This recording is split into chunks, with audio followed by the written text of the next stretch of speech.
Que de je me délivre. Vous marchez d'un tel pas qu'on a peine à vous suivre. Laissez, ma brouille, laissez, ne venez pas plus loin. Ce sont toutes façons dont je n'ai pas besoin. De ce que l'on vous doit, un mergon se quitte. Mais ma mère, d'où vient que vous sortez si vite? C'est que je ne puis voir tout ce ménage-ci, et que de me complaire, on ne prend nul souci. Oui, je sors de chez vous fort mal édifié.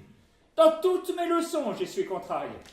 On n'y respecte rien, chacun y parle haut, et c'est tout justement la cour du roi Péto. Si. Vous êtes, mamie, une fille suivante, un peu trop forte en gueule, et fort impertinente.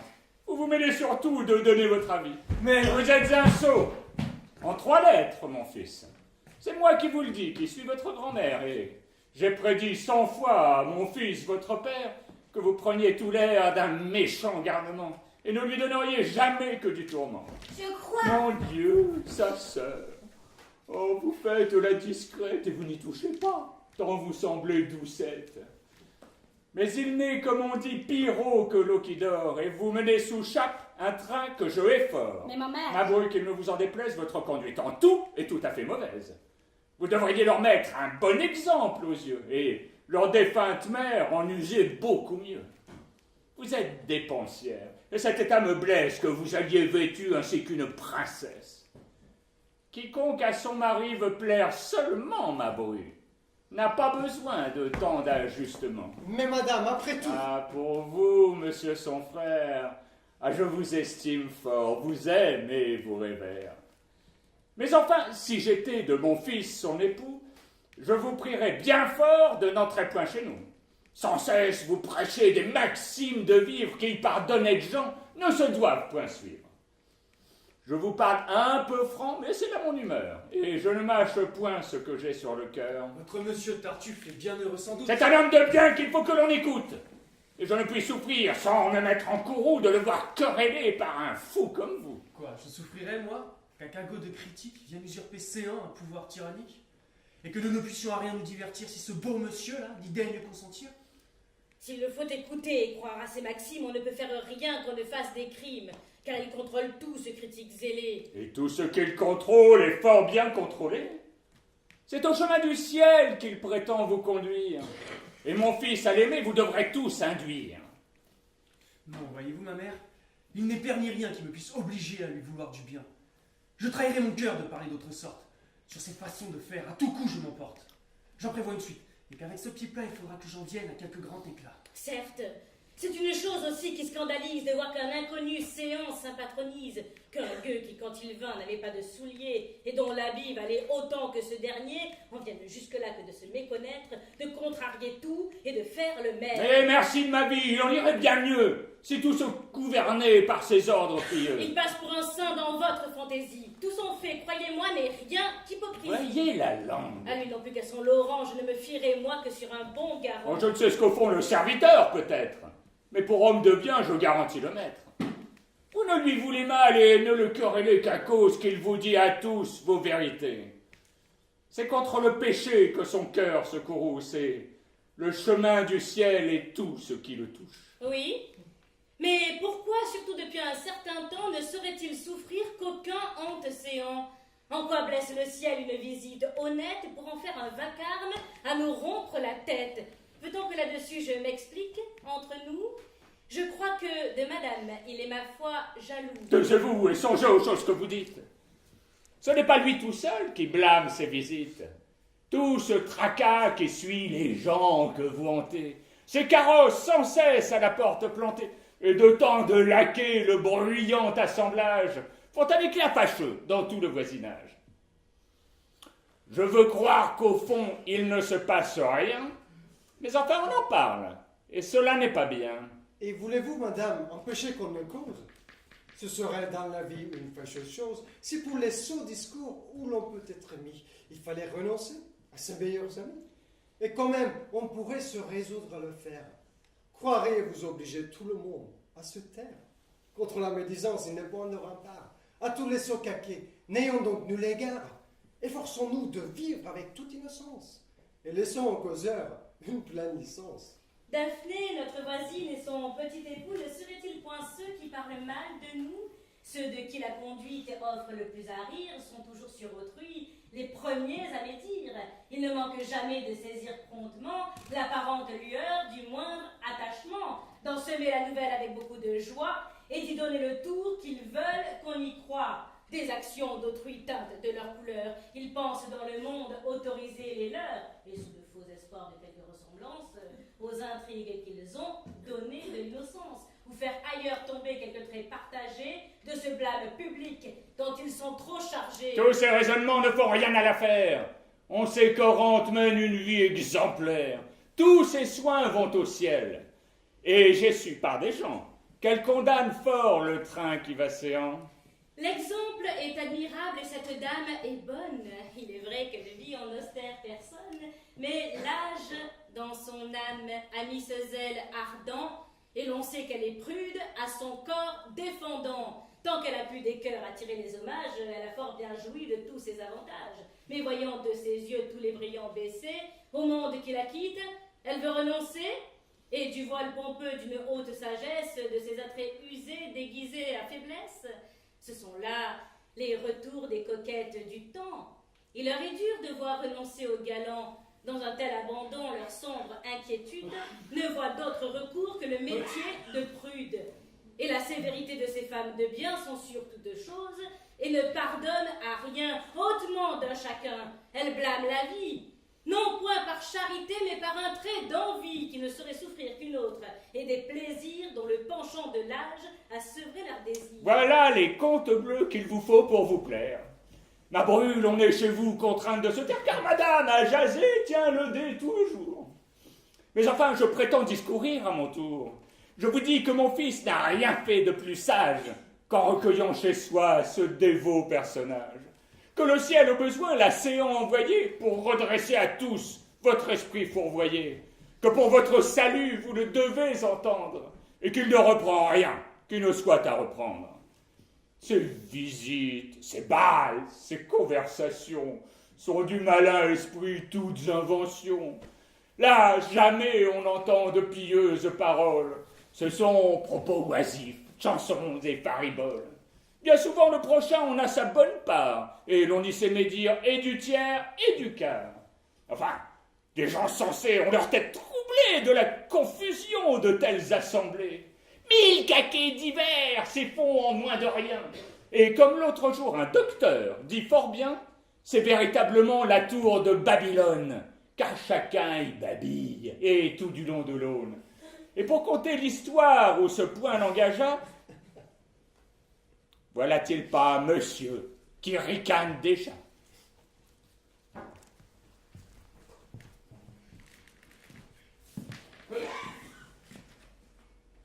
Allez chercher vos fous qui vous donnent à rire et sang.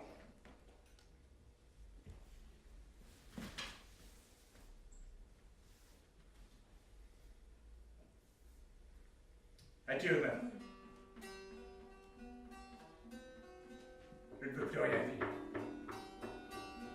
Sachez que pour Séan, j'en rabats de moitié, et qu'il fera beau temps quand j'y mettrai le pied. Alors vous rêvez ébaillé aux corneilles? Jour de Dieu, je saurai vous frotter les oreilles. Marchons, vous. Marchons.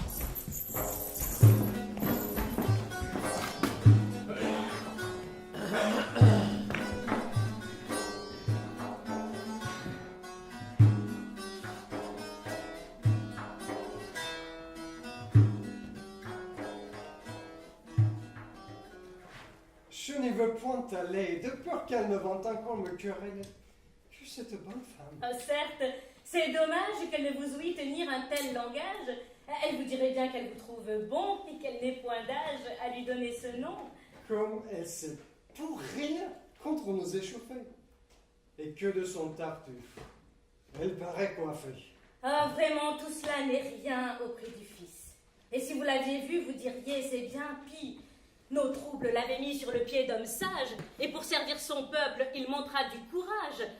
Mais il est devenu comme un homme hébété depuis que de tas on le voit entêté. Il appelle son frère et l'aime dans son âme 100 fois plus qu'il ne fait mère, fils, fille et femme. C'est de tous ses secrets l'unique confident et de ses actions le directeur. Prudent, il le choisit, il l'embrasse. Et pour une maîtresse, on ne saurait, je pense, avoir plus de tendresse. À table, au plus haut où il veut qu'il soit assis, avec joie, il y voit manger autant que 6. Les bons morceaux de tout, il fait qu'on les lui cède. Et s'il vient à rôter, il lui dit « Dieu vous aide ». Enfin, il en est fou. C'est son tout, son héros. Il l'admire à tout coup, le cite à tout propos. Ses moindres actions lui semblent des miracles. Et tous les mots qu'il dit sont pour lui des oracles. Lui qui connaît sa dupe et qui veut en jouir, par 100 dehors fardés, a l'art de l'éblouir. Son cagotif mentir à toute heure nous sommes, et prend droit de gloser sur tous, tant que nous sommes. Il n'est pas jusqu'au fac qui lui sert de garçon, qui ne se mêle aussi de nous faire leçon. Il vient nous sermonner avec des yeux farouches, et jeter nos rubans, notre rouge, et nos mouches. Le traître, l'autre jour, nous rompit de ses mains un mouchoir qu'il trouva dans une fleur des seins, disant que nous mêlions par un crime effroyable avec la sainteté des parures du diable. Vous êtes bien heureux de n'être point venu au discours qu'à la porte et nous a tenus. Mais je veux m'en marrer, comme il ne m'a point vu, je vais aller là-haut attendre sa venue. Je l'attends ici pour moi d'amusement. Et je vais lui donner le bonjour. De lui-même, de ma sœur, touchez-lui quelque chose. J'ai soupçon que Tartuffe, à son effet s'oppose, qu'il oblige mon père à des détours si grands. Et vous n'ignorez pas quel intérêt j'y prends. Si même ardeur enflamme et Valère et ma sœur, la sœur de cet ami, vous le savez, mes chers, s'il fallait... Non.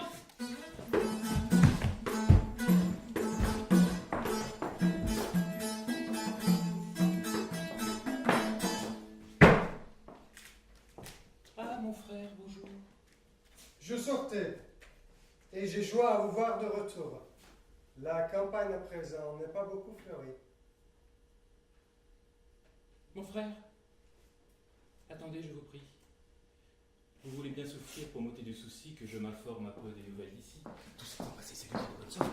Qu'est-ce qu'on fait, Séant? Comment est-ce qu'on s'y porte? Madame eut avant-hier la fièvre jusqu'au soir avec un mal de tête étrange à concevoir. Et Tartuffe? Tartuffe?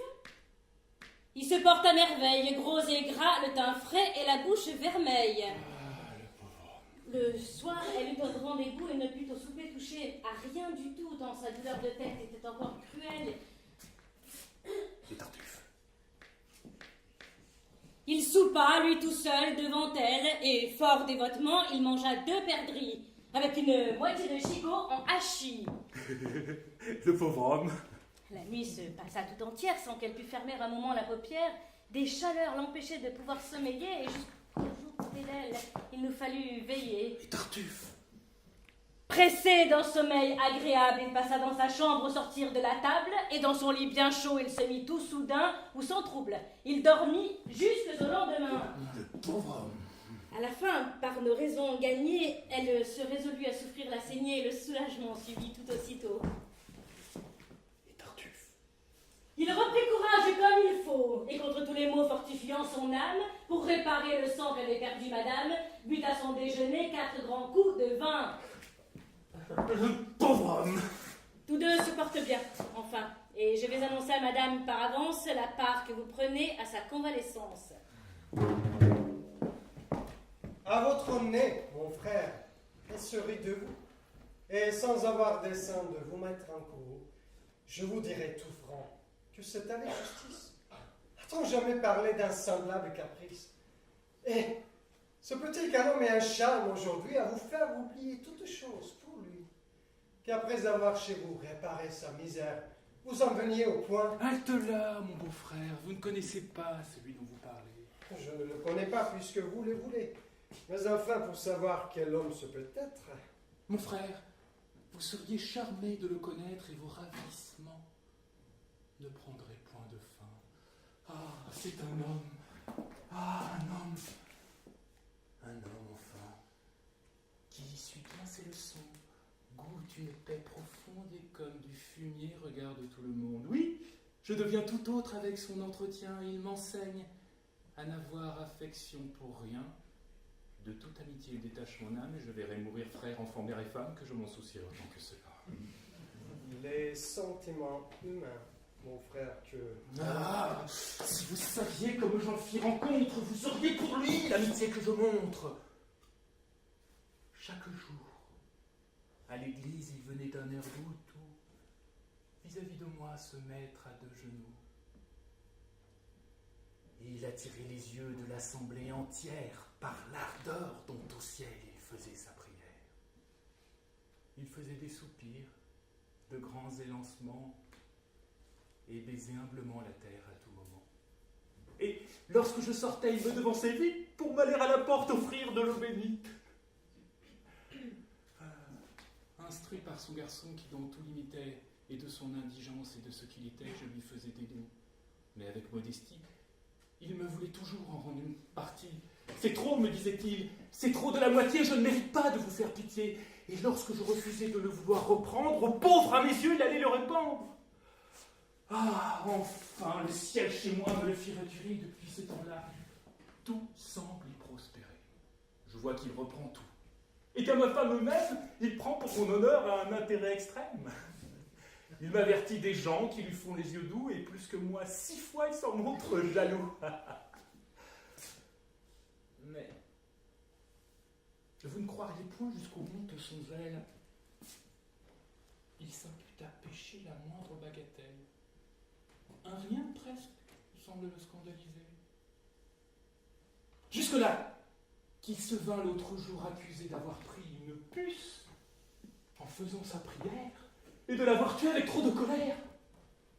Parbleu, vous êtes fou, mon frère, que je crois. Avec de tels discours, vous manquez-vous de moi? Et que prétendez-vous que tout ce badinage? Mon frère, ce discours semble libertinage. Vous en êtes un peu dans votre âme entichée, hein.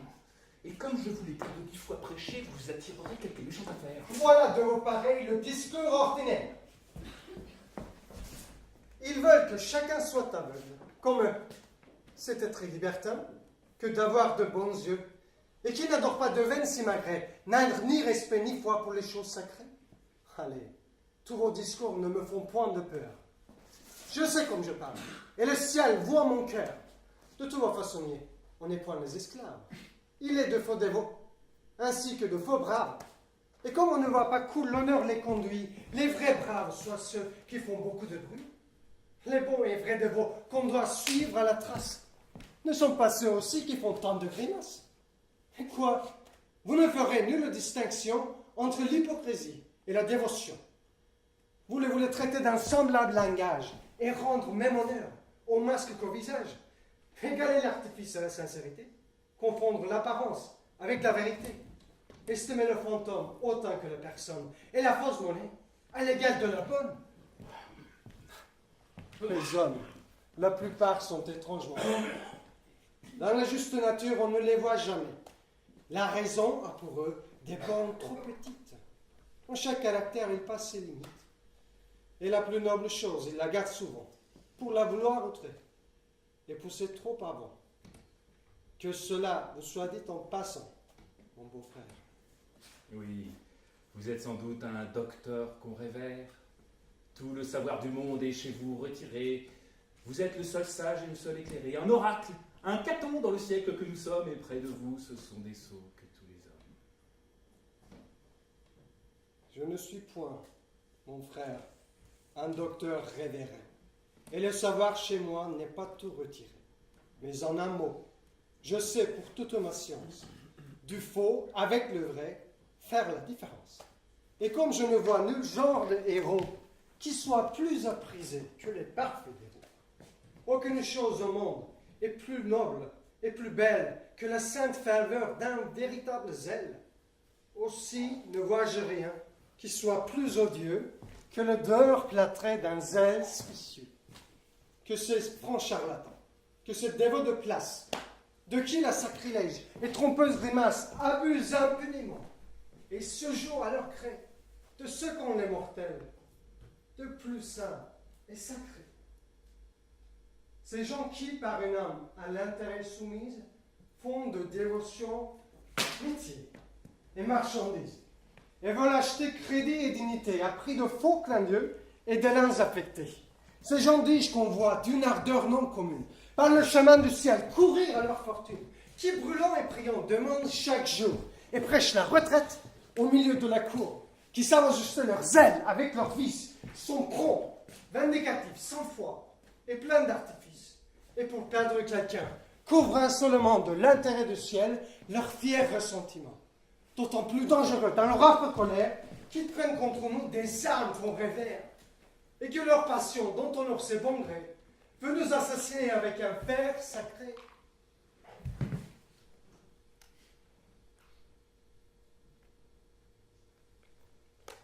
De ce faux caractère, on en voit trop paraître. Mais les dévots de cœur sont aisés à connaître. Notre siècle, mon frère, en expose à nos yeux qui peut nous servir d'exemple glorieux. Regardez Ariston, regardez Péréonte, Oronte, Alkidama, Polydore, Clitandre. Ce titre par aucun ne leur est débattu. Ce ne sont point du tout fanfarons de vertu. On ne voit point on ne se fasse insupportable. Et leur dévotion est humaine et traitable. Ils ne censurent point toutes nos actions. Ils trouvent trop d'orgueil dans ces collections. Et laissant la fierté des paroles aux autres, c'est par leurs actions qu'ils reprennent le nôtre. L'apparence du mal a chez eux peu d'appui. Et leur âme est portée à juger bien d'autrui. Point de cabale en eux, point d'intrigue à suivre. On les voit pour tout soin se mêler de bien vivre. Jamais contre un pécheur ils n'ont d'acharnement. Ils attachent leur haine au péché seulement. Et ne veulent point prendre, avec un zèle extrême, les intérêts du ciel plus qu'il ne veut lui-même. Voilà mes gens. Voilà comme il en faut user. Voilà l'exemple enfin qui se peut proposer.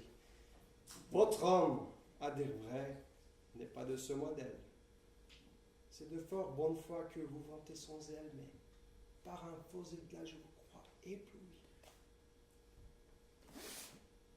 Monsieur mon cher beau-frère, avez-vous tout dit?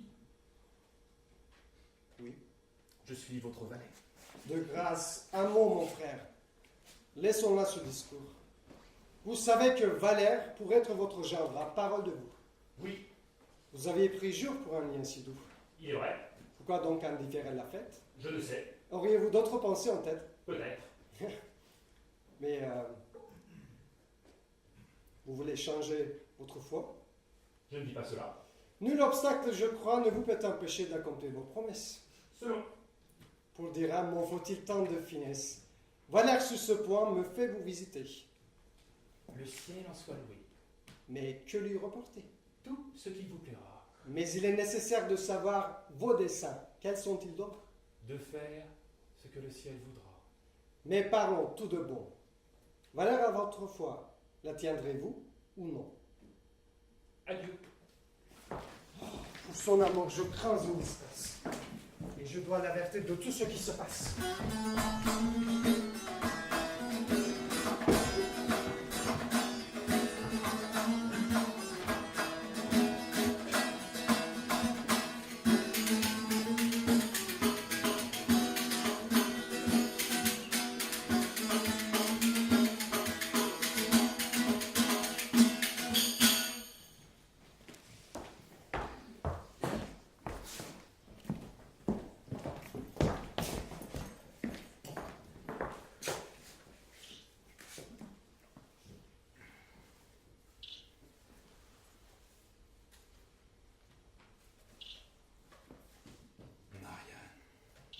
Mon père, Approchez, j'ai de quoi vous parler en secret. que cherchez-vous? Je vois si quelqu'un n'est point là qui pourrait nous entendre, car ce petit endroit est propre pour surprendre. Orsus, nous voilà bien. J'ai, Marianne, en vous reconnu de tout temps un esprit assez doux, et de tout temps vous m'avez été cher. Je vous suis fort redevable de cet amour de père. C'est fort bien dit, ma fille, et pour le mériter, vous devez n'avoir soin que de me contenter. C'est où je mets aussi ma gloire la plus haute. Fort bien. Que dites-vous de Tartuffe, notre hôte? Qui, moi? Vous, voyez bien comme vous répondrez. Hélas, j'en dirai moi tout ce que vous voudrez. C'est parler sagement. Dites-moi donc, ma fille, qu'en toute sa personne a au mérite qu'il touche votre cœur et qu'il vous serait assez doux de le voir par mon choix devenir votre époux. Et qu'est-ce? L'est-il? Quoi? Me suis-je méprise? Comment? Que voulez-vous, mon père, que je dise? Qu'il me touche le cœur et qu'il me serait doux de le voir par votre choix devenir mon époux? Tartuffe! Il n'en est rien, mon père, je vous jure. Pourquoi me faire dire une telle imposture? Mais je veux que cela soit une vérité, c'est assez pour vous que je l'ai arrêté. Quoi vous voulez, mon père? Oui, je prétends, ma fille, unir par votre hymen Tartuffe à ma famille. Il sera votre époux. J'irai sous cela, et comme sur vos voeux, que faites-vous là? La curiosité qui vous pousse est bien forte, mamie, à nous venir écouter de la sorte. Vraiment, je ne sais pas si c'est un bruit qui part de quelques conjectures ou d'un coup de hasard, mais de ce mariage, on m'a dit la nouvelle, et j'ai traité cela de pure bagatelle. Quoi donc, la chose est-elle incroyable? À tel point que vous-même, monsieur, je ne vous en crois point. Je sais bien le moyen de vous le faire croire. Oui, vous nous contez une plaisante histoire. Je compte justement ce qu'on verra dans peu. Chanson! Ce que je dis, ma fille, n'est point jeu. Allez, ne croyez point, monsieur votre père, il raille. Je vous dis... Non, vous avez beau faire, on ne vous croira point. À la fin, mon courroux! Eh bien, on vous croit donc, et c'est tant pis pour vous. Quoi, se peut-il, monsieur, qu'avec l'air d'homme sage et cette large barbe au milieu du visage, vous soyez assez fou pour vouloir... Écoutez, vous avez poussé en certaines privautés qui ne me plaisent point, mamie, je vous l'ai dit. Parlons sans nous fâcher, monsieur, je vous supplie. Vous vous moquez des gens d'avoir fait ce complot. Votre fille n'est point l'affaire d'un bigot. Il a d'autres emplois auxquels il faut qu'il pense. Et puis que vous apporte une telle alliance? À quel sujet aller avec tout votre bien choisir un gendre gueux? Taisez-vous! S'il n'a rien, sachez que c'est par là qu'il faut qu'on le révère. Sa misère est sans doute une honnête misère. Au-dessus des grandeurs, elle doit l'élever, puisque de son bien, il s'est privé par son trop peu de soins aux choses temporelles et sa puissante attache aux choses éternelles. Mais mon secours pourra lui donner les moyens de sortir d'embarras et rentrer dans ses biens. C'est son fief qu'a Montli trop payé au homme, et tel que l'on le voit, il est bien gentilhomme. Oui, c'est lui qui le dit, hein. Et cette vanité, monsieur, ne sied pas bien avec la piété. Qui d'une sainte vie embrasse l'innocence ne doit point en prôner son nom et sa naissance. Et l'humble procédé de la dévotion souffre mal les éclats de cette ambition. À quoi bon cet orgueil? Mais ce discours vous blesse. Parlons de sa personne et laissons sa noblesse. Ferez-vous possesseur sans quelque peu d'ennui d'une fille comme elle, un homme comme lui? Et ne devez-vous pas songer aux bienséances et de cette union prévoir les conséquences?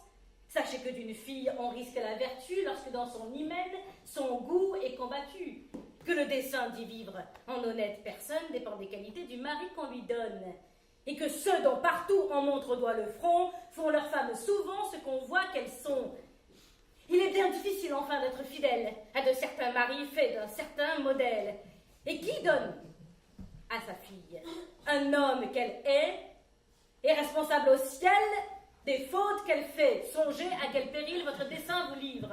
Je vous dis qu'il me faut apprendre d'elle à vivre. Vous n'en feriez que mieux de suivre mes leçons. Ne nous amusons point, ma fille, et ses chansons.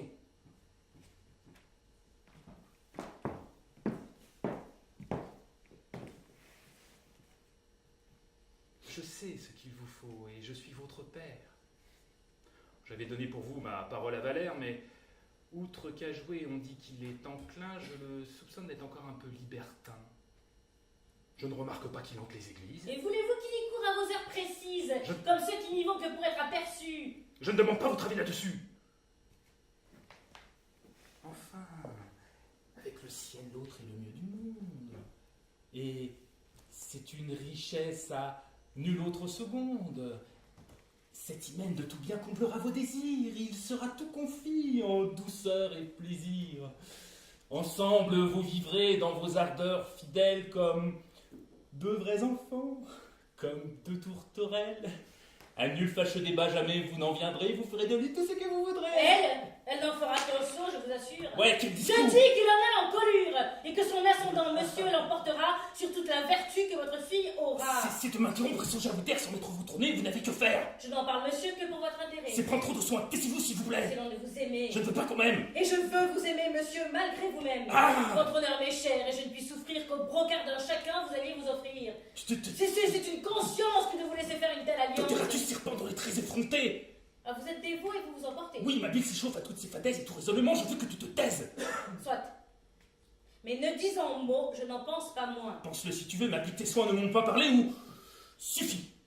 Comme sage, j'ai pesé mûrement toutes Ah, choses, je vois pas. sans être damoiseau, Oh, Tartuffe alors, est fait de c'est sorte hein. que Non, quand mais tu n'aurais je même suis aucune pas sympathie d'accord. pour Non, tous les absolument, autres dons, Je ne pas de force infiniment. Il lui faudrait bientôt après la fête qu'une femme a toujours une vengeance de près. donc de ce que je dis on ne fera nul cas. Bah, de quoi oubliez-vous, je vous parle pas. Qu'est-ce que tu fais donc? Je me parle à moi-même. Croire que le mari que j'ai su vous élire, Tartuffe. que ne te parles-tu? Bah, je n'ai rien à me dire. Encore un petit mot. Il ne me plaît pas. moi. Serge Etiquetet. Quelle sorte, ma foi. Enfin, ma fille, il faut payer l'obéissance et pour montrer pour mon choix entière déférence. Votre effort moi, de prendre un tel époux.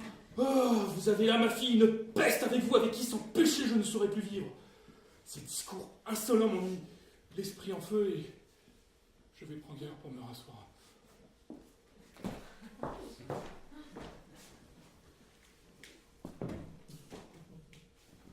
Avez-vous donc perdu, dites-moi la parole, et faut-il qu'en ceci je fasse votre rôle?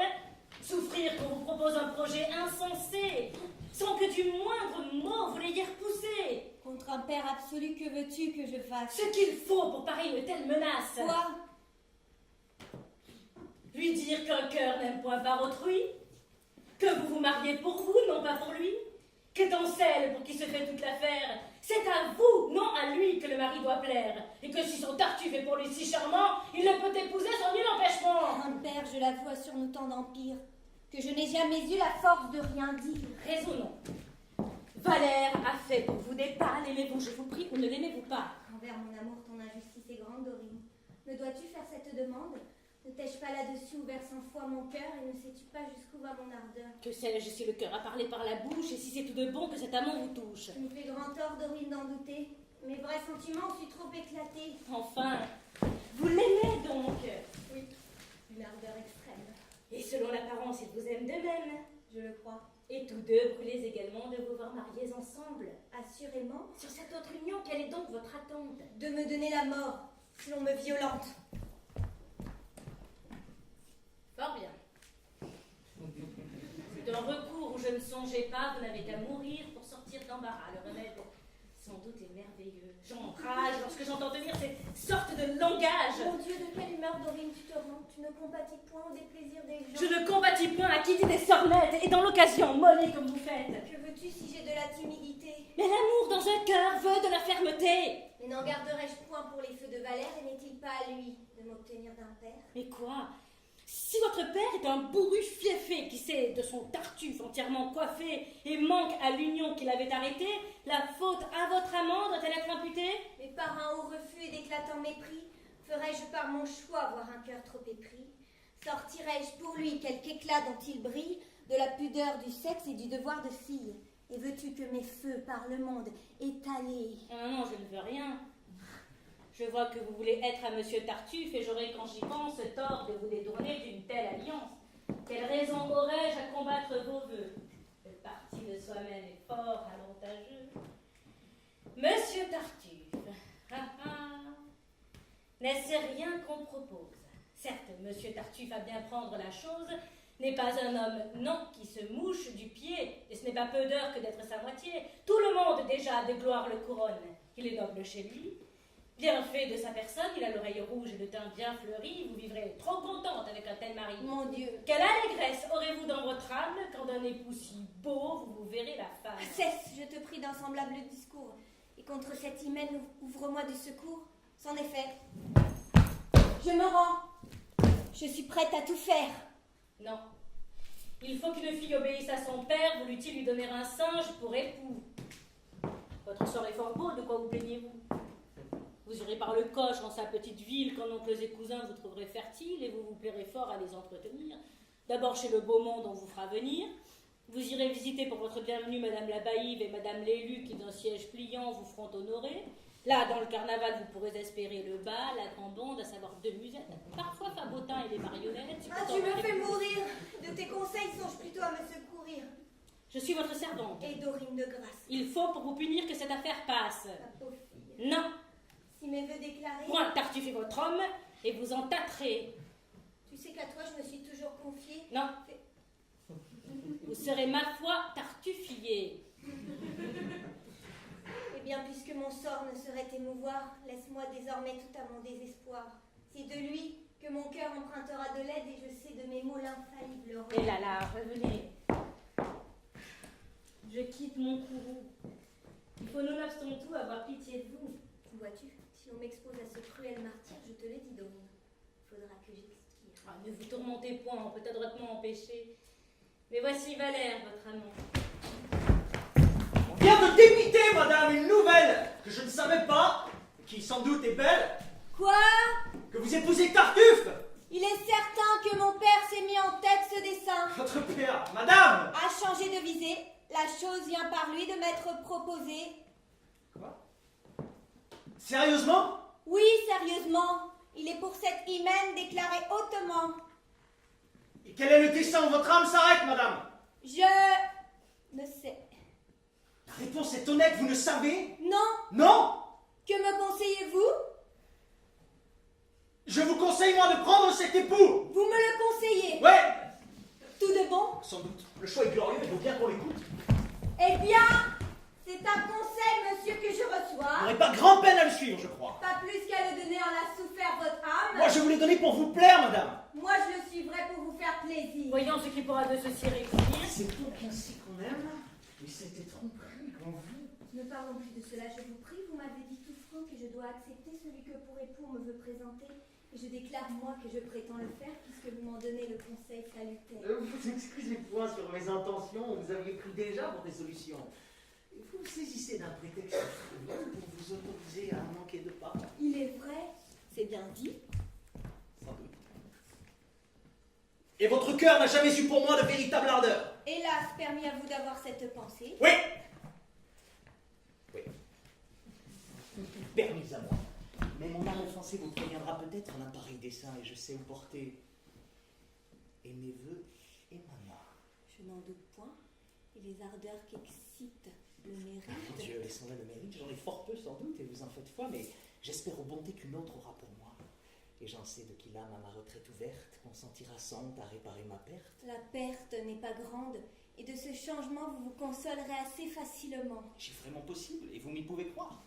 Un cœur qui nous oublie engage notre gloire, il faut à l'oublier mettre aussi tous nos soins. Si l'on en vient à bout, on le doit feindre au moins, et cette lâcheté jamais ne se pardonne de montrer de l'amour pour qui nous abandonne.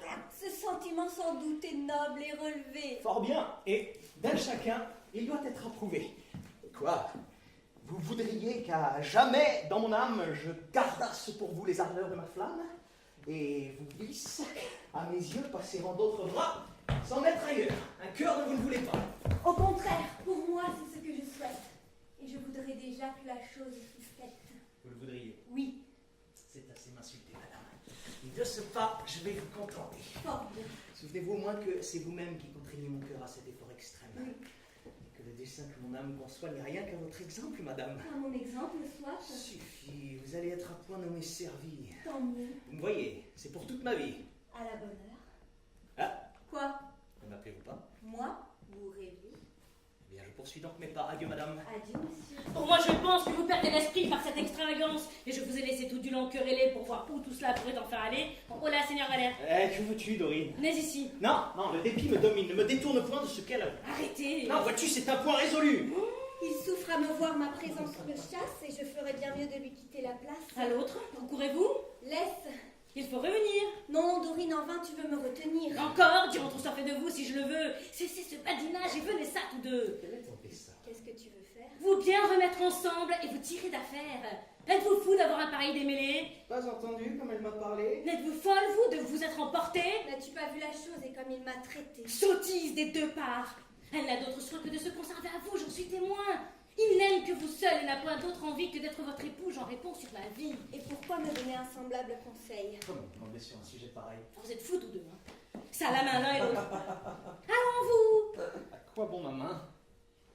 Oh, ça la vôtre. De quoi sert tout cela? Mon Dieu, vite, avancez. Vous vous aimez tous deux, plus que vous ne pensez. Mais ne faites donc point les choses avec peine et regardez un peu les gens sans nulle haine. À vous dire le vrai, les amants sont bien fous. Ah ça, n'ai-je pas lieu de me plaindre de vous? Et pour n'en point mentir, n'êtes-vous pas méchante de vous plaire à me dire une chose affligeante? Et vous, n'êtes-vous pas l'homme le plus ingrat? Pour une autre saison, laissons tout ce débat et songeons à parer ce fâcheux mariage. Dis-nous donc quel ressort il faut mettre en usage. Nous en ferons agir de toutes les façons. Votre père se moque et ce sont des chansons, mais pour vous, il vaut mieux qu'à son extravagance, dans tout consentement, vous prêtiez l'apparence, afin qu'en cas d'alarme, il vous soit plus aisé de tirer en longueur cette hymen proposée. En attrapant du temps à tout, on remédie. Tantôt vous payerez de quelque maladie qui viendra tout à coup et voudra des délais. Tantôt vous payerez de présages mauvais. Vous aurez fait d'un mort la rencontre fâcheuse, cassé quelques miroirs ou songé d'eau bourbeuse. Enfin, le bon de tout, c'est qu'à d'autres qu'à lui, on ne peut oublier que vous ne disiez oui. Mais pour mieux réussir, il est bon, ce me semble, qu'on ne vous trouve point tous deux parents ensemble. Sortez. Et sans tarder, employez vos amis pour vous faire tenir ce qu'on vous a promis. Nous allons réveiller les efforts de son frère et dans notre partie, jeter la belle-mère. Adieu. Quelque effort que nous préparions tous. Ma plus grande espérance, à vrai dire, est en vous. Je ne vous réponds pas des volontés d'un père, mais je serai à nul autre qu'un Valère. Oh, jamais les amants ne sont là de jaser. Sortez, vous dis-je. Fin. Lequel caquet est le vôtre? Tirez de cette part. Et vous, tirez de l'autre. La foudre sur l'air achève mes destins. Que l'on me traite partout du plus grand des paquins. S'il n'est aucun respect ni pouvoir qui m'arrête, et si je ne fais pas quelques coups de ma tête. De grâce, modérez un tel emportement. Votre père n'a fait qu'en parler, simplement. On n'exécute pas tout ce qui se propose, et le chemin est long du projet à la chose. Il faut que de ce fat j'arrête les complots, et qu'à l'oreille un peu je lui dise deux mots. Tout doux envers lui comme envers votre père. Laissez agir les soins de votre belle-mère. Sur l'esprit de Tartuffe, elle a quelques crédits. Il se rend complaisant à tout ce qu'elle dit et pourrait bien avoir douceur de cœur pour elle. Plût à Dieu qu'il fût vrai, la chose serait belle. Enfin, votre intérêt l'oblige à le mander. Sur l'hymen qui vous trouble, elle veut le sonder, savoir ses sentiments, et lui faire bien connaître quel fâcheux démêlé il pourra faire naître s'il faut qu'à ce dessein il prête quelque espoir. Son valet me dit qu'il brille et je n'ai pu le voir, mais ce valet m'a dit qu'il s'en allait descendre. Sortez donc, je vous prie, et me laissez l'attendre. Je puis être présent à tout cet entretien. Non, il faut qu'il soit seul. Je ne lui dirai rien. Vous vous moquez. On sait vos transports ordinaires et c'est le vrai moyen de gâter les affaires. Sortez. Non, je veux voir, sans me mettre en courroux. Que vous êtes fâcheux. Il entre. Retirez-vous. Laurent, serrez ma haire avec ma discipline.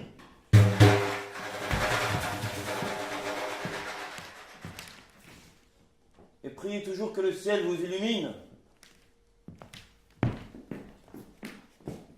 Si l'on vient pour me voir, je vais aux prisonniers. Les aumônes que j'ai partagées les deniers. Que d'affectation et de forfanterie. Que voulez-vous? Vous dire... Ah, mon Dieu. Non, que de parler, prenez-moi ce mouchoir. Comment? Couvrez ce sein que je ne saurais voir. Par de pareils objets, les âmes sont blessées. Et cela fait venir de coupables pensées. Vous êtes donc bien tendre à la tentation et la chair sur vos sens fait grande impression. Certes, je ne sais pas quelle chaleur vous monte, mais à convoiter, moi je ne suis pas si prompte. Et je vous verrai nu du haut jusque en bas que toute votre peau ne me tenterait pas. Mettez dans vos discours un peu de modestie. Je vais quitter la partie. Non, non, c'est moi qui vais vous laisser en repos. Et je n'ai seulement qu'à vous dire deux mots. Madame va venir dans cette salle basse et d'un mot d'entretien vous demande la grâce. Hélas, très volontiers. Comme il se radoucit. Ma foi, j'en suis toujours pour ce que j'en ai dit. Viendra-t-elle bientôt? Je l'entends, ce me semble. Oui, c'est elle en personne et je vous laisse ensemble.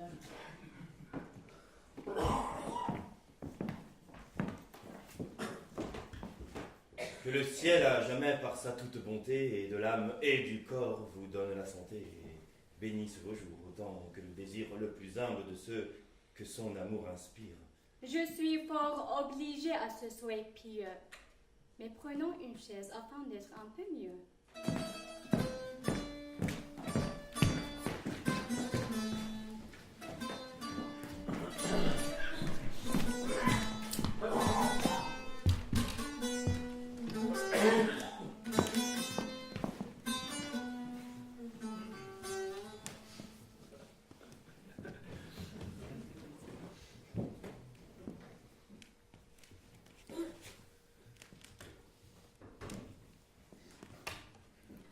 Comment de votre mal vous sentez-vous remise?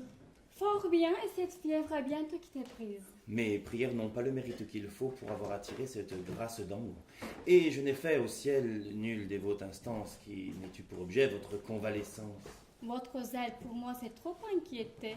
On ne peut trop chérir votre chère santé, et pour la rétablir, j'aurais donné la mienne. C'est poussé bien avant la charité chrétienne, et je vous dois beaucoup pour toutes ces bontés.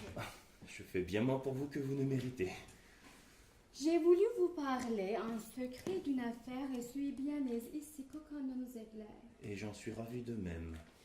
Et sans doute il m'est doux, madame, de me voir cela seul avec vous. C'est une occasion qu'au ciel j'ai demandé sans que, jusqu'à cette heure, il me l'ait accordée. Pour moi, ce que je veux, c'est un mot d'entretien, où tout votre cœur s'ouvre et ne me cache rien. Et je ne veux aussi, pour grâce singulière, que montrer à vos yeux mon âme tout entière, et vous faire serment que les bruits que j'ai faits des visites qu'ici reçoivent vos attraits ne sont pas envers vous l'effet d'aucune haine, mais plutôt d'un transport de zèle qui m'entraîne et d'un pur mouvement. Je le prends bien aussi et crois que mon salut vous donne ces soucis. Oui, madame, sans doute. Ma ferveur est telle. Vous me serrez trop? C'est par excès de zèle. Ne vous faire aucun mal, je n'eus jamais dessein. J'aurais bien plutôt. Que fait de votre main? Je tâte votre habit, l'étoffe en est moelleuse.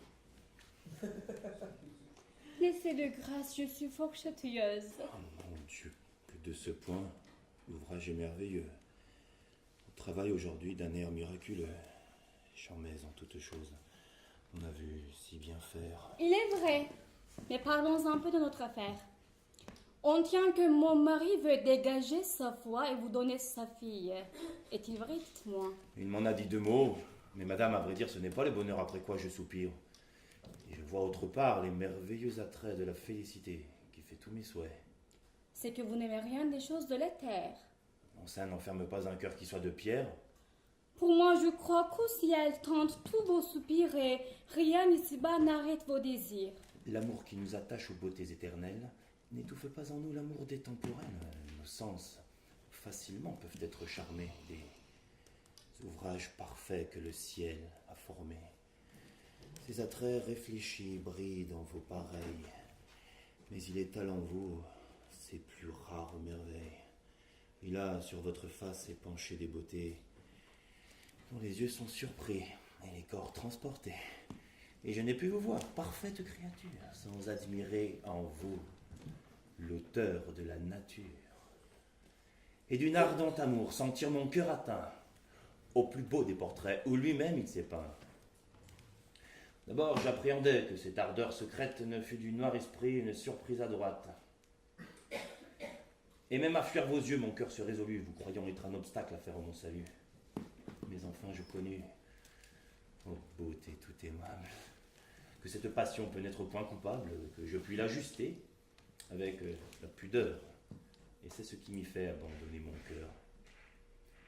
Ce m'est, je le confesse, une audace bien grande, que d'oser de ce cœur vous adresser l'offrande. J'attends mes voeux, tout de vos bontés, rien des vains efforts de mon infirmité. En vous est mon espoir, mon bien, ma quiétude. De vous dépend ma peine, ma béatitude. Et je vais être enfin en votre seul arrêt. Heureux si vous le voulez, malheureux s'il vous plaît. La déclaration est tout à fait galante, mais elle est à vrai dire un peu bien surprenante. Vous deviez, ce me semble, armer mieux votre sein et raisonner un peu sur un pareil dessein. Un dévot comme vous que partout on nom. Ah, pour être dévot, je n'en suis pas moins homme. Mais lorsqu'on vient avoir vos célestes apports, un cœur se laisse prendre et ne raisonne pas. Je sais qu'un tel discours de moi paraît étrange, mais madame, après tout, je ne suis pas un ange.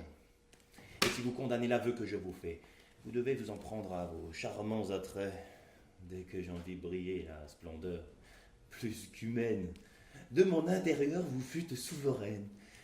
De vos regards divins, l'ineffable douceur força la résistance où s'obstinait mon cœur.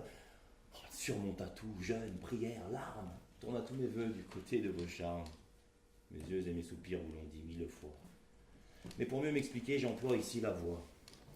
Que si vous contemplez d'une âme un peu bénigne, tribulation de votre esclave indigne, s'il faut que vos bontés veuillent me consoler, et jusqu'à mon nez en daigne se ravaler, j'aurai toujours pour vous, suave merveille, une dévotion à nul autre pareil.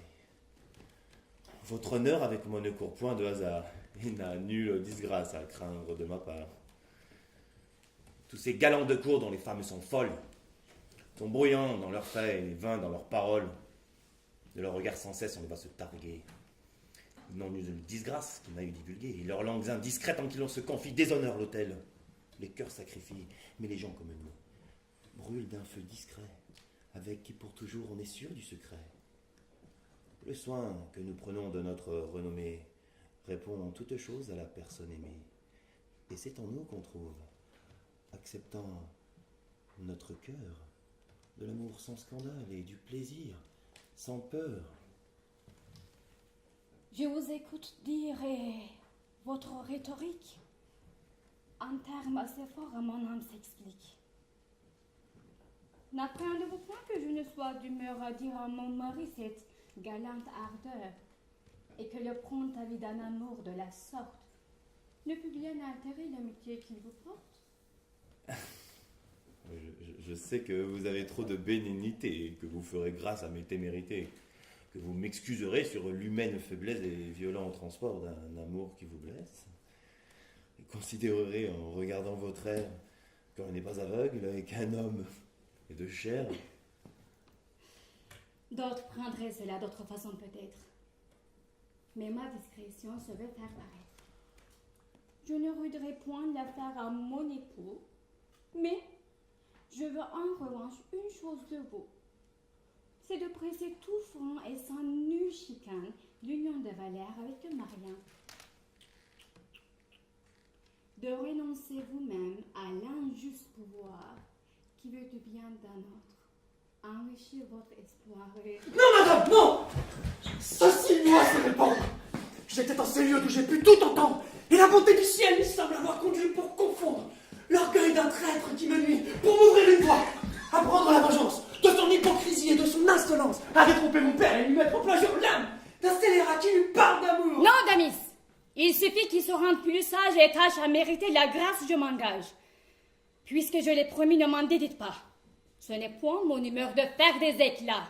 Une femme se rit de sottises pareilles et jamais d'un mari n'en trouve les oreilles. Vous avez vos raisons pour en juger ainsi, et pour faire autrement, j'ai les miennes aussi.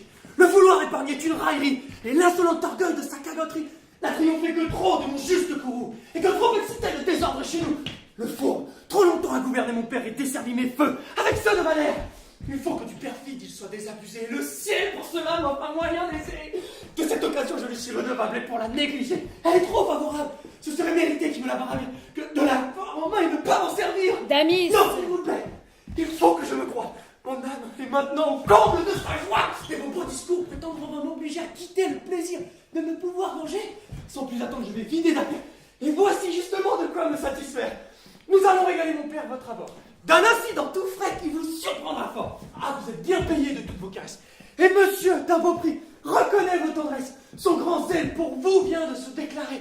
Il ne va pas à moi qu'à vous déshonorer. Et je l'ai surpris là, qui faisait à madame l'injurieux aveu d'une coupable flamme. Elle est d'une humeur douce, et son cœur trop discret voulait à toute force garder le secret. Mais je ne puis flatter une telle impudence, et croire que vous la taire et vous faire une offense. Oui, je tiens que jamais de tous ces vains propos l'on ne doit d'un mari traverser le repos. Que ce n'est point de là que l'honneur peut dépendre et qu'il suffit pour nous de savoir nous défendre. Ce sont mes sentiments, et vous n'auriez rien dit, Damis, si j'avais eu sur vous quelque crédit.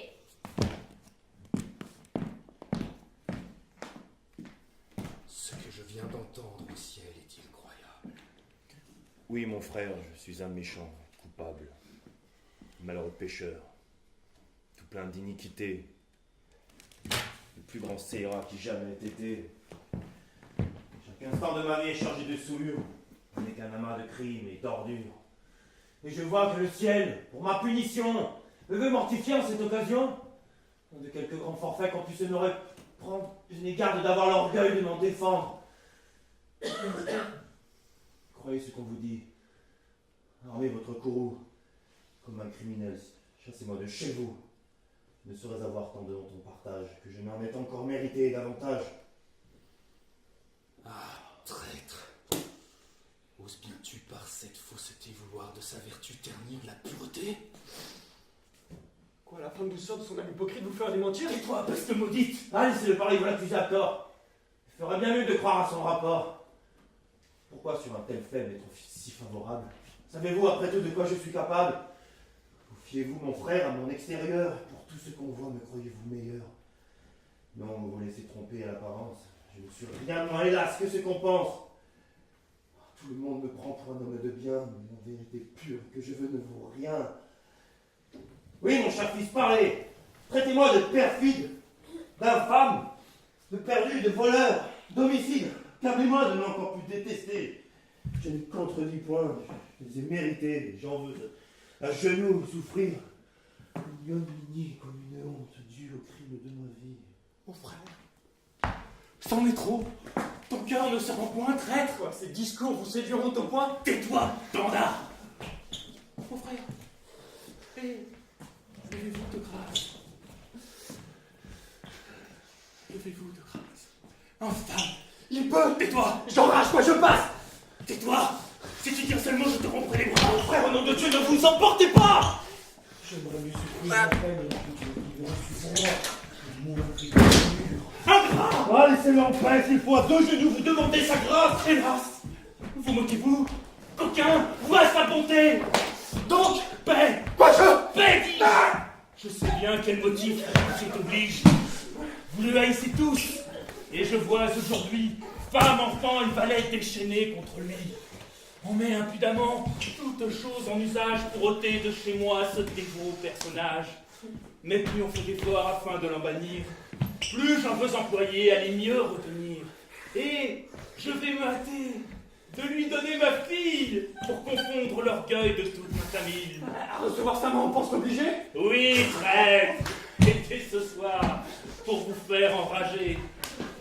Ah, je vous frappe tous et vous ferez connaître qu'il faut qu'on m'obéisse et que je suis le maître. Allons, qu'on se rétracte et qu'à l'instant fripon se jette à ses pieds pour demander pardon. Dis-moi, de ce coquin! Ah, tu résistes, Dieu lui dit des injures. Un bâton, ne me restez pas. Sus, que de ma maison sorte de ce pas et tu de revenir, on n'est jamais l'audace. Oui, je sortirai, mais... Vite, quittons la place. Je te prive, Pandare, de ma succession et te donne de plus ma malédiction.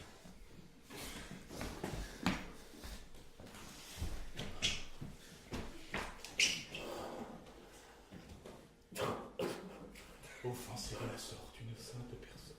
Oh ciel, pardonnez-lui la douleur qu'il me donne. Ah, si vous pouviez savoir avec quel déplaisir je vois qu'envers mon frère on tâche à me noircir.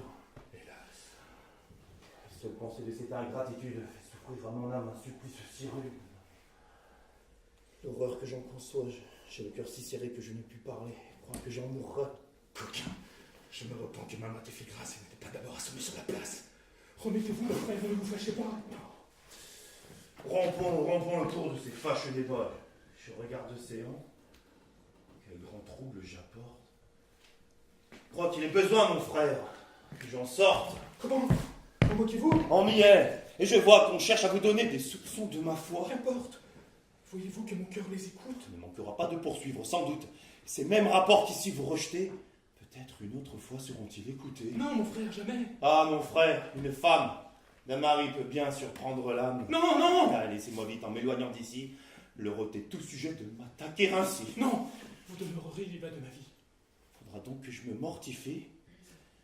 Ah, pourtant, si vous voulez, soit n'en parlons plus. Mais je sais comme il faut en user là-dessus.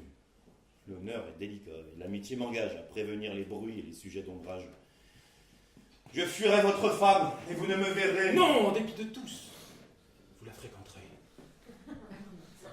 Faire enrager le monde est ma plus grande joie, et je veux qu'à toute heure avec elle, on vous voie.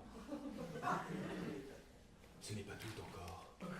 Pour les mieux braver tous, je ne veux point avoir d'autre héritier que vous. Et je vais de ce pas en fort bonne manière vous faire de mon bien donation entière. Un bon et franc ami que pour gendre je prends, mais bien plus cher que fils, que femme et que parent.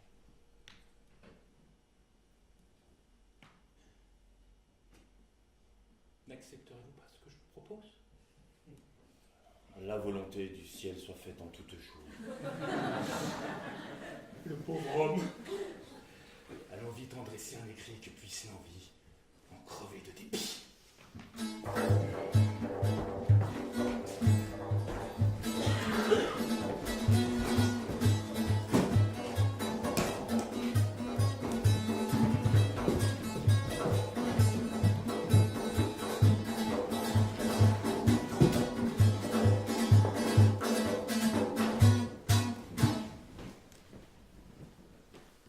Oui, tout le monde en parle.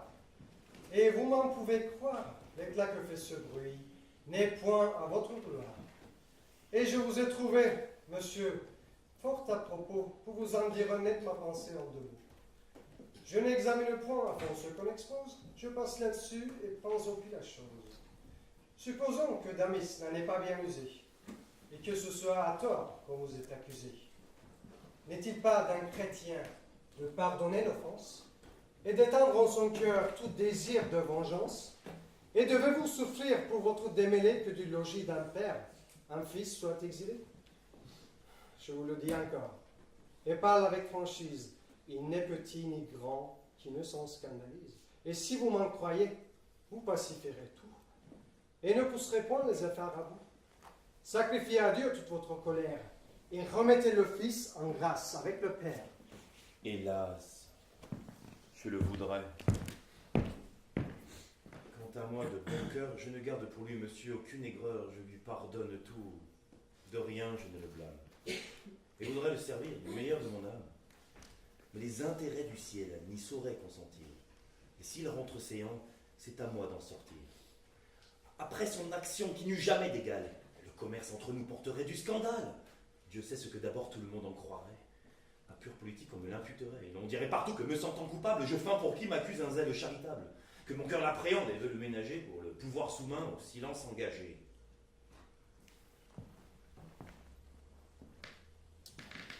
Vous nous payez ici d'excuses colorées, et toutes vos raisons, monsieur, sont trop tirées.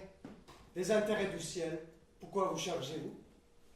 Pour punir le coupable, a-t-il besoin de nous? Laissez-lui le soin de ses vengeances. Ne songez qu'au pardon qu'il prescrit des offenses. Et ne regardez point aux jugements humains quand vous suivez du ciel les ordres souverains. Quoi? Le faible intérêt de ce qu'on pourrait croire d'une bonne action empêchera la gloire? Non, non. Faisons toujours ce que le ciel prescrit, et d'aucun autre soin ne nous brouillons l'esprit. Je vous ai déjà dit que mon cœur lui pardonne, et fait faire, monsieur, ce que le ciel ordonne. Mais après le scandale et l'affront d'aujourd'hui, le ciel n'ordonne pas que je vive avec lui. Et vous ordonne-t-il, monsieur, d'ouvrir l'oreille à ce qu'un pur caprice, à son père et conseil, et d'accepter le don qui vous est fait d'un bien, où le droit vous oblige à ne prétendre rien? Ceux qui me connaîtront n'auront pas la pensée que ce soit un effet d'une âme intéressée. Tous les biens de son monde ont pour moi peu d'appât. De leur éclat trompeur, je ne m'éblouis pas. Et si je me résous à recevoir du Père cette donation qu'il a voulu me faire, ce n'est à dire vrai que parce que je crains que tout ce bien ne tombe en de méchantes mains, qu'il ne trouve des gens qui l'ayant en partage en fassent dans le monde un criminel usage, et ne s'en servent pas ainsi que j'ai dessein, pour la gloire du ciel et le bien du prochain. Eh, monsieur, n'ayez point ces délicates craintes qui, d'un juste héritier, peuvent causer les plaintes. Souffrez, sans vous vouloir embarrasser de rien, qu'il soit à ses périls possesseur de son bien. Et songez qu'il vaut mieux encore qu'il en mésuse que si de l'un frustré, il faut qu'on vous accuse. J'admirais seulement que sans confusion, vous en ayez souffert la proposition, car enfin, le vrai zèle, a-t-il quelques maximes qui montrent à dépouiller l'héritier légitime? Et s'il faut que le ciel dans votre cœur ait mis un invincible obstacle à vivre avec Damis, ne vaudrait-il pas mieux qu'en personne discrète, vous fissiez de séant une honnête retraite, que de souffrir ainsi contre toute raison, qu'on en chasse pour vous le fils de la maison? Croyez-moi, c'est donner de votre prud'homie, monsieur. Monsieur, il est 3h30. Certains devoirs pieux me demandent là-haut. Et vous m'excuserez de vous quitter si tôt.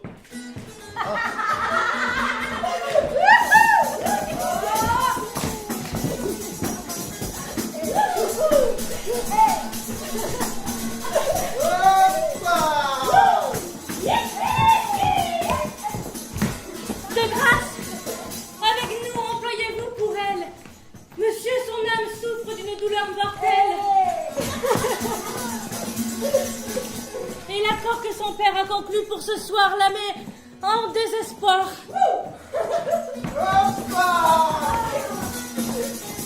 Il va venir. Joignons nos efforts, je vous prie, et tâchons de branler de force ou d'industrie ce malheureux dessein qui nous a tous troublés.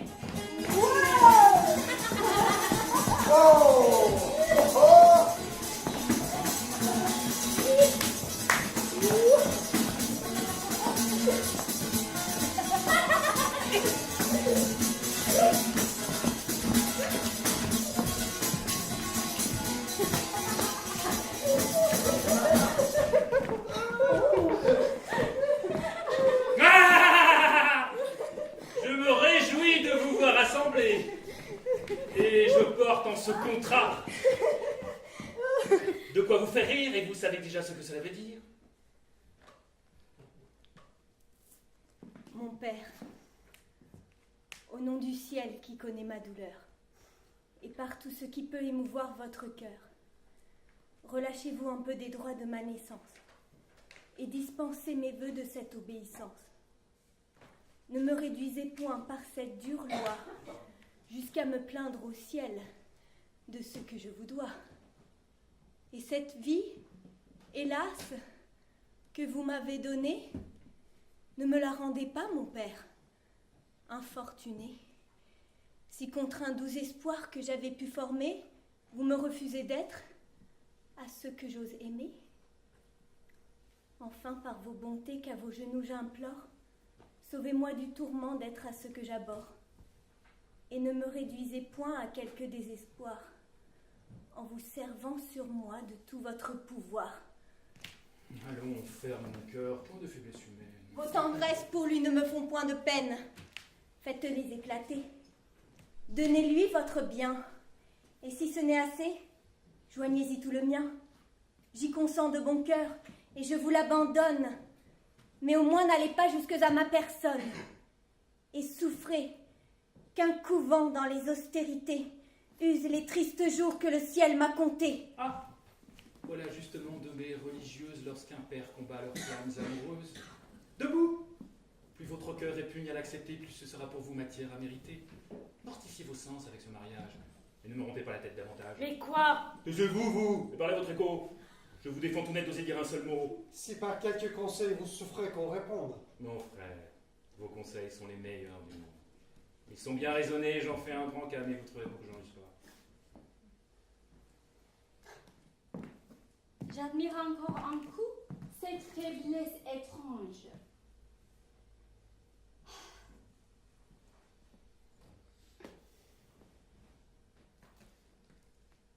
À voir ce que je vois, je ne sais plus que dire. Et votre aveuglement fait que je vous admire. C'est être bien coiffé, bien prévenu de lui que de nous démentir sous l'effet d'aujourd'hui. Je suis votre valet, croix les apparences. Pour mon fripon de fils, je sais vos complaisances. Et vous avez eu peur de le désavouer du trait qu'à ce pauvre homme il a voulu jouer. Vous étiez trop tranquille pour être cru et vous auriez paru d'autre manière ému. Est-ce qu'au simple aveu d'un amoureux transport, il faut que notre honneur se gendarme si fort? Et ne peut-on répondre à tout ce qui le touche que le feu dans les yeux et l'injure à la bouche? Pour moi, de tels propos, je me ris simplement, et l'éclat là-dessus ne me plaît nullement. J'aime qu'avec douceur nous nous montrions sages et ne suis point du tout pour ces prudes sauvages dont l'honneur est armé de griffes et de dents et veut au mot indrément dévisager les gens. Me préserve le ciel d'une telle sagesse et je veux une vertu qui ne soit point diablesse.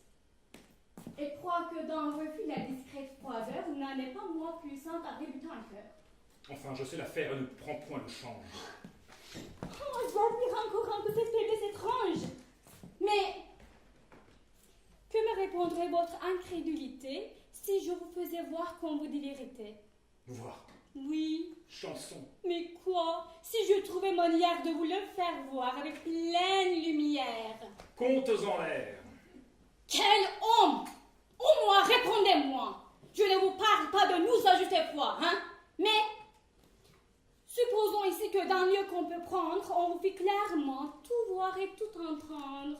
Que diriez-vous alors de votre homme de bien? En ce cas, je dirais que je ne dirai rien car cela ne se peut. L'erreur trop longtemps dure, et c'est trop condamné ma bouche en posture. Il faut que, par plaisir et sans aller plus loin, de tout ce qu'on vous dit, je vous fasse témoin. Soit. Nous verrons votre adresse et comment vous pourrez remplir cette promesse.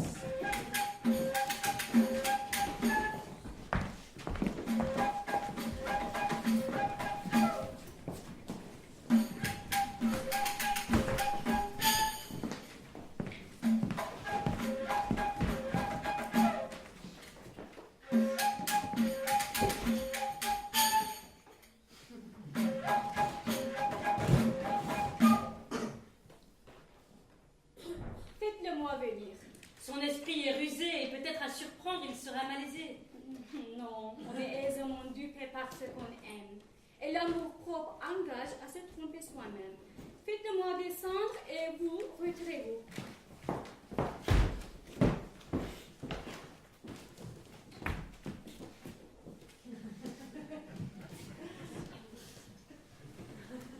On m'a dit qu'en ce lieu, vous vouliez me parler.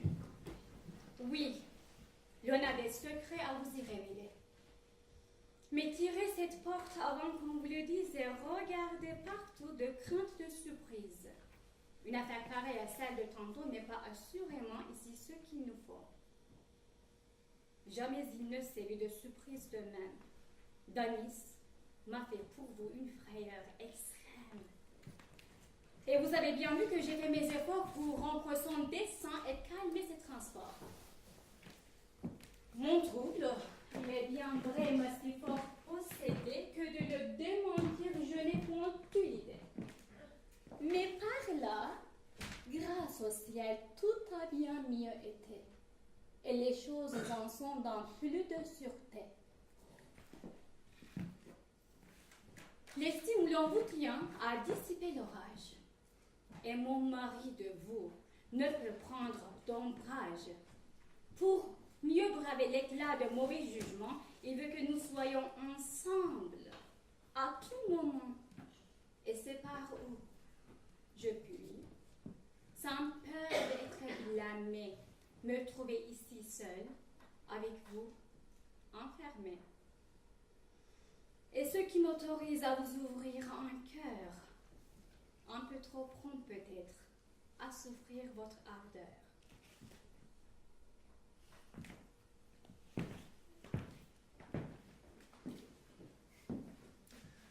Ce langage à comprendre est assez difficile, madame, et vous parliez tantôt d'un autre style. C'est dans tel refus, vous êtes un gros, que le cœur d'une femme est mal connu de vous. Et que vous savez peu ce qu'il veut faire entendre lorsque si faiblement on le voit se défendre. Toujours notre pudeur combat dans ces moments ce qu'on peut nous donner de tendres sentiments. Quelques raisons qu'on trouve à l'amour qui nous dompte, on trouve à l'avouer toujours un peu de honte. On s'en défend d'abord, mais de l'air qu'on s'y prend, on fait connaître assez que notre cœur se rend.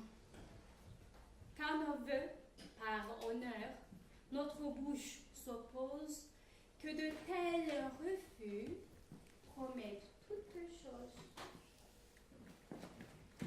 C'est vous faire sans doute un assez libre avis sur notre pudeur, me ménager bien peu. Mais, puisque la parole enfin en est lâchée, à retenir Damis, me serais-je attachée? Aurais-je, je vous prie avec tant de douceur, écoutez toute aurais-je pris la chose ainsi qu'on m'a vu faire? Si l'offre de ce cœur n'eût eu de quoi me plaire, et lorsque j'ai voulu moi-même vous forcer à refuser l'hymen qu'on venait d'annoncer, qu'est-ce que cet encens a de vous faire entendre? Que l'intérêt qu'en vous on s'avise de prendre, et l'ennui qu'on aurait, que ce nœud qu'on résout, d'en partager au moins un cœur que l'on me touche. C'est sans doute, madame, une douceur extrême que d'entendre ces mots d'une bouche qu'on aime. Leur miel dans tous les sens fait couler à longs traits une suavité qu'on ne goûta jamais. Le bonheur de vous plaire est ma suprême étude. Mon cœur de vos voeux fait sa béatitude. Et ce cœur vous demande ici la liberté d'oser douter un peu de sa félicité. Je puis croire ces mots. Un artifice honnête pour m'obliger à rompre un hymen qui s'apprête. Et s'il faut librement m'expliquer avec vous, je ne me fierai point à ces propos si doux.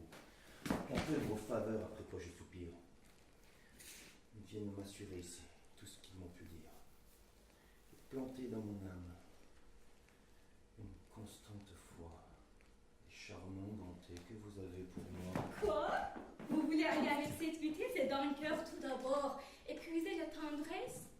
On se tue à vous faire un aveu de plus doux, cependant ce n'est pas encore assez pour vous.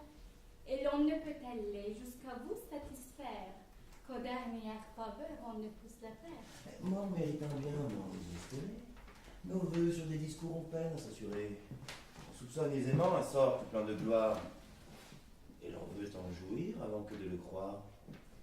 Pour moi, qui crois si peu mériter vos bontés, je doute des vains efforts qui ont été mérités, et je ne croirais rien que vous n'ayez, madame, par des réalités, su convaincre ma flamme. Mon Dieu, que votre amour, un vrai tyran, agit. Quand un trouble étrange, il me jette l'esprit. Que sur le cœur, il prend un furieux empire, qu'avec violence, il veut ce qu'il désire. Quoi? De poursuite, on ne peut se parer? Et vous ne donnez pas le temps de respirer? C'est bien de tenir une rigueur si grande et de vouloir recartir les choses qu'on demande, et d'abuser ainsi par vos efforts pressants du faible que pour vous voyez qu'on les gens. Si d'un œil pénin vous voyez mes hommages, pourquoi m'en refuser d'assurer témoignage? Mais comment consentir à ce que vous voulez sans offenser le ciel dont toujours vous parlez? Si ce n'est que le ciel est un méveux dans nos causes, lever un tel obstacle est pour moi peu de chose. Cela ne va pas retenir votre cœur. Mais des arrêts du ciel, vous nous faites tant de peur. Je puis vous dissiper ces craintes ridicules, madame, et je sais l'art de lever les scrupules. Le ciel défend de vrais certains contentements, mais on trouve avec lui des accommodements. Selon divers besoins, il est une science d'étendre les liens de notre conscience et de rectifier le mal de l'action avec la pureté de notre intention. De ces secrets, madame, on saura vous instruire. Mais seulement que vous laissez conduire, contentez mon désir et n'ayez point d'effroi. Je vous réponds de tout et prends le mal sur moi. Tous ces formes, madame. Oui, je suis au supplice. Y a-t-il un morceau de ce jus de réglisse? C'est un rhume obstiné, sans doute, et je vois bien que tout le jus du monde ici ne feront rien. Certes, est fâcheux. Plus qu'on ne peut dire. Enfin, votre scrupule est facile à détruire. Vous êtes assuré ici d'un point secret. Le soin n'est... Le mal n'est jamais que dans le mal qu'on fait. Ce n'est pas péché que de pécher en silence. Enfant? Oui. Enfant, je vois qu'il faut se résoudre à céder.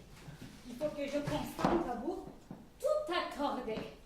Car moi de cela, je ne dois point prétendre qu'on puisse être content et qu'on veuille se rendre. Sans doute, il est fâcheux d'en venir jusque-là et c'est bien malgré moi que je franchis cela. Mais puisque l'on s'obstine à y vouloir réduire, puisqu'on ne veut point croire à tout ce qu'on peut dire et qu'on veut des témoins qui soient plus convaincants, il vaut bien s'y résoudre et contenter les gens. Et si ce consentement porte en soi quelque offense, tant pis pour qui me porte à cette violence.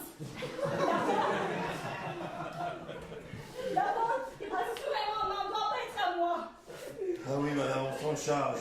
La chose de soi. Personne ne nous voir, et mon âme ravie. Ouvrez un peu la porte, je vous prie, et voyez si mon mari ne prend dans cette galerie. Qu'est-il besoin pour lui du soin que vous prenez? C'est un homme entre nous, mené par le nez. De tous nos entretiens, il est pour faire gloire. Et je l'ai mis au point de voir tout, sans rien croire. Et n'importe, sortez un moment, je vous prie, et partez là d'ailleurs, voyez exactement.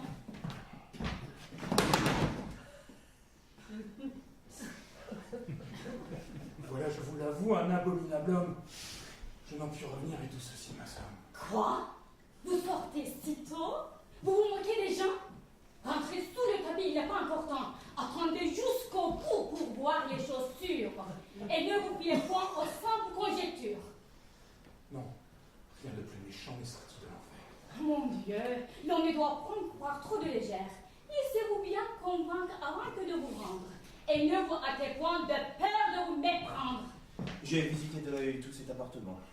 Personne ne s'y trouve. Mon âme ravie. Doudou! Vous suivez trop votre amoureuse envie, et vous ne devez pas vous tant passionner. Ah, l'homme de bien, vous m'en voulez donner. Comme aux tentations s'abandonne votre âme. Vous épousez ma fille et convoitiez ma femme. Je doutais fort longtemps que ce fût tout de bon et croyais toujours qu'on changerait de ton. Mais c'est assez avant pousser le témoignage. Je me tiens et n'en veux pour moi pas davantage. C'est contre mon humeur que j'ai fait tout ceci. Mais on m'a mis au point de vous traiter. Quoi? Vous croyez? Point de bruit, je vous prie. Des nichons d'océan et sans cérémonie. Mon dessein était... Ces discours ne sont plus des saisons. Il faut tout sur le champ sortir de la maison. C'est à vous d'en sortir, vous qui parlez en maître. La maison m'appartient, et je le ferai connaître, et vous montrerez bien qu'en vain on a recours pour me chercher querelle à ces lâches détours. Qu'on n'est pas où l'on pense en me faisant injure, que j'ai de quoi confondre et punir l'imposture, venger le ciel qu'on blesse, faire repentir ceux qui parlent ici, lui faire sortir.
Accusés, levez-vous. Pour les chefs d'accusation qui vous ont été reprochés, après délibération, le jury, à la majorité, déclare M. Tartuffe, dit Poquelin, non coupable des crimes qui lui sont reprochés, prononce son acquittement et ordonne qu'il soit remis immédiatement en liberté. La séance est levée.